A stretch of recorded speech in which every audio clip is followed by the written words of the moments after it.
Ура! Мы наконец-то с вами начинаем нашу рубрику «Китай за 5 минут». Правда, сегодняшнее видео будет немножко подольше, но ничего страшного. Наша первая тема– это институт семьи в Китае.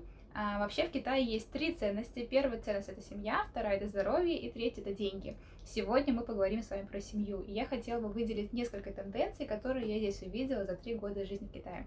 Итак, первая тенденция заключается в том, что родители очень много вкладывают в своих детей. Прямо очень много. Они готовы потратить очень много денег на своих детей. С самого детства они занимаются образованием своих детей, вкладывают много денег во всякие кружки, курсы, обучающие программы, языки и так далее.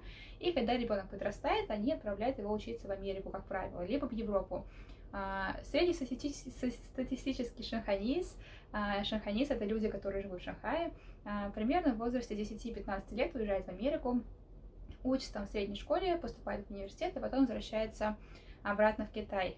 И это вторая тенденция, про которую я хотела бы сказать, что дети всегда возвращаются к себе домой. Многие из них это делают без своего желания. Действительно, наверное, очень сложно вернуться из Америки в Китай. Это не мои слова, а слова моих друзей-китайцев, которые там пожили несколько лет. Вот. Но, к сожалению, такая есть тенденция, что дети должны помогать своим родителям, продолжать их бизнес и просто быть рядом. Родители не могут отпустить своих детей далеко и надолго, всегда должны вернуться обратно. Вот. Такие вот две тенденции внутри семьи. И еще одна тенденция, которую я заметила, заключается в том, что есть такое в Китае понятие «китайский брак». Люди, которые женятся здесь, очень часто создают фиктивные браки. Даже, например, если в начале своих отношений они действительно друг друга любили и все было хорошо, потом в какой-то момент они понимают, что им неинтересно больше жить вместе, но они не могут развестись, потому что китайский брак – это не просто брак между мужчиной и женщиной, это соединение семьи, двух семей. И когда происходит китайская свадьба, приглашается очень много людей, и семьи начинают помогать друг другу. Они выстраивают общий бизнес, у них уже появляются какие-то более тесные взаимоотношения, поэтому пара, которая женилась, она находится как бы в заложниках своего брака. Поэтому люди здесь очень редко разводятся, просто каждый предпочитает жить дальше своей жизнью. Муж встречается с другими девушками, жена встречается с другими мужчинами, но на всех мероприятиях, на семейных традициях, в семейных каких-то праздниках они по-прежнему приходят вместе, также воспитывают своих детей, но просто каждый живет отдельной жизнью, о которой, как правило, никто не знает. Таким образом, подвожу итог. На сегодняшний день я заметила 3 тенденции в плане семьи в Китае. Первое. Родители очень много вкладывают в своих детей и отправляют их учиться за границу. Второе. Дети всегда обязаны вернуться назад, даже если они не хотят, потому что они должны помогать своим родителям и не могут их оставить здесь в одиночестве. И третье. Китайский брак очень часто бывает фиктивным. Люди живут своими жизнями, но продолжают играть роль для своей семьи. Сейчас я хочу показать вам интервью, которое я взяла своего друга китайцем. Дабы не быть голословной, интервью будет на английском языке, поэтому, пожалуйста, welcome, давайте посмотрим. Okay. And this is my friend Jerry. He's Hi. obviously Chinese. And today we're going to talk about the new tendency in Chinese culture that the parents are spending a lot of time and money on the kids to educate them and send them abroad, and then always expect them to come back. So my question is to you: why do you think the tendency exists, and how do you feel about it? Yeah, I think the parents send their children abroad, of course, to get a better education because the differences in education system.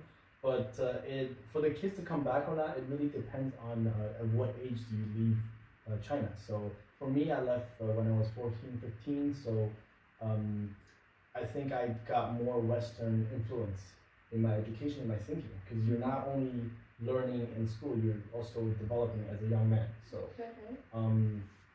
So for me, I maybe want to stay a little bit more, but for a lot of my friends who went to Western colleges, they only went to university, so they left at the age of 18, so they already have the Chinese roots embedded in them. So after they graduate, they immediately come back to China to their family.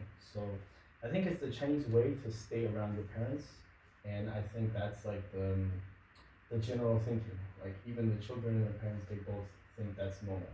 Okay. But I think for Western kids, they think after I graduate, it's like I can do anywhere I want. Yeah, I'm an individual by myself.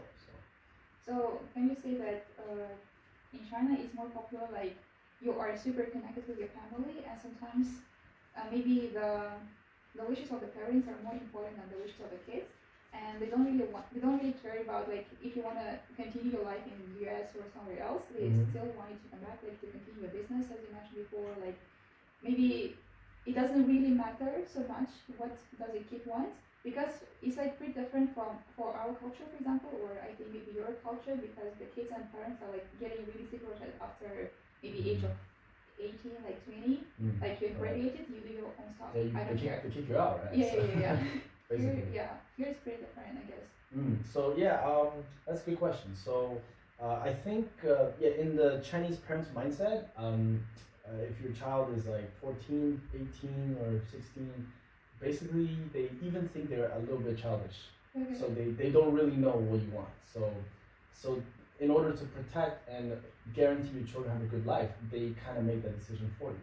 Okay. So if you follow your parents' wishes, you're most likely live well and prosper. So it's not about being selfish. It's about like trying to give a better Absolutely. opportunity, even though like.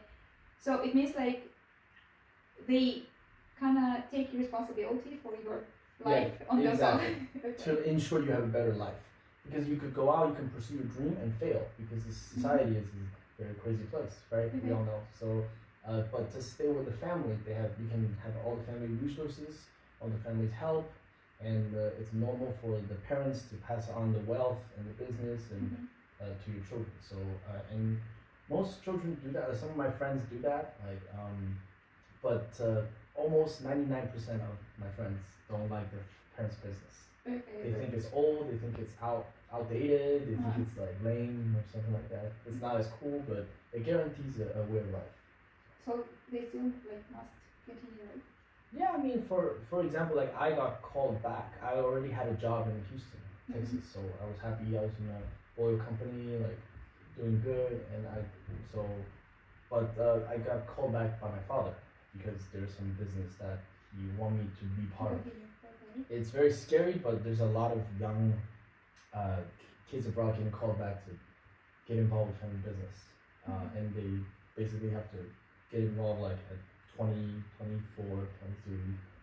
So yeah. How do you feel about it? Yeah, I feel like at first it's family obligation.